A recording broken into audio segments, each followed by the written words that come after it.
নমস্কার বন্ধুরা, মৌসুমী রান্নাঘরে সবাইকে স্বাগত। আজকে আমার রেসিপি রসুন বড়ি পোড়ায় কাটোনাটা চচ্চড়ি। কাটোনাটা চচ্চড়ি আপনারা অনেকেই অনেক রকমভাবে বানিয়ে খেয়েছেন। আমি অনুরোধ করব এইভাবে একবার বানিয়ে খান। এটা খেতে ভীষণ সুস্বাদু হয় আর বানানো তো ভীষণ সহজ। তাহলে বন্ধুরা চলুন শুরু করি আমার আজকের রেসিপি।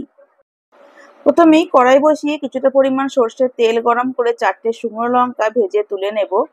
তারপর ওই তেলেই দিয়ে দেব কয়েকটা রসুন। রসুনের পরিমাণটা একটু বেশিই দিয়েছি। মাঝারি আঁচে রসুনটা একদম লাল করে ভাজবো। হাই ফ্লেমে রসুনটা ভাজবেন না, তাহলে রসুনটা দেওয়ার সঙ্গে সঙ্গে রংটা চলে আসবে, অথচ রসুনের ভেতর অবধি ঠিক মতো ভাজা যাবে না। তাই মাঝারি আঁচে রসুনটা ভেজে নিয়ে তুলে নিলাম। দেখুন রসুনের রংটা একদম লাল হয়ে গেছে, তুলে নিচ্ছি। রসুন তুলে নিয়ে দিয়ে দেব একটু বেশি পরিমাণে বড়ি। চচ্চড়িতে কিন্তু বড়িটা খেতে বেশ ভালোই লাগে। মাঝারি আঁচে বড়িটা লাল করে ভেজে তুলে নিয়ে ওই তেলেই ফোড়নে দিলাম একটু কালো জিরে। তারপর দিয়ে দিচ্ছি সবজিগুলো। এখানে আমি দিয়েছি আলু, বেগুন, কুমড়ো, পটল আর কাঁকড়াটা। এখানে আপনারা ঝিঙে, বরবটি এইসব কিছু অ্যাড করতে পারেন। সমস্ত সবজি দেওয়ার পর গ্যাসের ফ্লেমটা হাইতে রেখে 5-6 মিনিট মতো নাড়াচাড়া করে নিলাম। তারপর দিয়ে দেবো পরিমাণ মতো নুন আর হলুদ।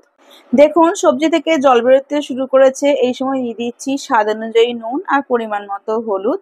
তারপর গ্যাসের ফ্লেমটা লো টু মিডিয়ামে রেখে ঢাকা দিয়ে সবজিটা নাড়াচাড়া করতে থাকবো। তাতে সবজিটা ভাজাও হয়ে যাবে, তার সাথে সাথে অনেকটা সেদ্ধও হয়ে যাবে। আগে থেকেই যে রসুন, শুকনো লঙ্কা আর বড়ি ভেজে রেখেছিলাম সেটা ঠান্ডা করে এই সময় গুঁড়িয়ে রেখে দেব। আর গুঁড়ো করার সময় কিন্তু একদম জল দেবেন না, জল ছাড়াই গুঁড়ো করবেন, দেখবেন গুঁড়োটা খুব সুন্দরভাবে হচ্ছে। আমার ভিডিও যদি আপনাদের ভালো লাগে তাহলে চ্যানেলটি সাবস্ক্রাইব করার অনুরোধ রইল। পাশে থাকা বেল আইকনটি প্রেস করে অল সিলেক্ট করে দেবেন, কারণ আমি চ্যানেলে যখনই নতুন কোনো রেসিপি দেব আপনার কাছে নোটিফিকেশন সবার আগে পৌঁছে যাবে। ফেসবুক থেকে দেখলে পেজটি ফলো করে একটি লাইক করে দেবেন এবং ভিডিওটি বন্ধুদের সঙ্গে শেয়ার করে নেবেন, যাতে আমি অনেক মানুষের কাছে পৌঁছে যেতে পারি। ঢাকা দিয়ে কষতে কষতে চচ্চড়ি সবজি অনেকটাই সেদ্ধ হয়ে গেছে।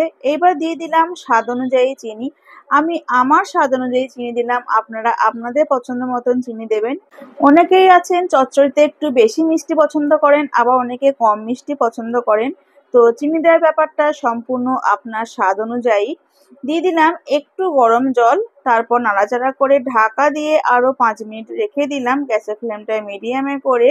দেখেই বুঝতে পারছেন সবজি একদম সিদ্ধ হয়ে গেছে আর জলটা অনেকটাই কমে এসেছে। এই সময় দিয়ে দিলাম ভেজে গুঁড়িয়ে রাখা শুকনো লঙ্কা, রসুন আর বড়ি।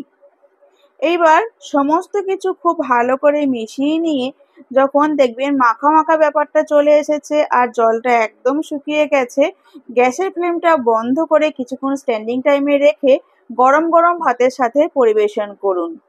একবার এইভাবে চচ্চড়ি বানিয়ে বাড়ির সকলকে খাওয়ান। আর রেসিপিটি কেমন লাগলো আমাকে জানাতে একদম ভুলবেন না। ভালো লাগলে পাশে থাকার অনুরোধ রইল। আজকের মতো এই পর্যন্ত। আমি আবার আসবো অন্য কোনো রেসিপি নিয়ে। ভালো থাকবেন, সুস্থ থাকবেন। ধন্যবাদ।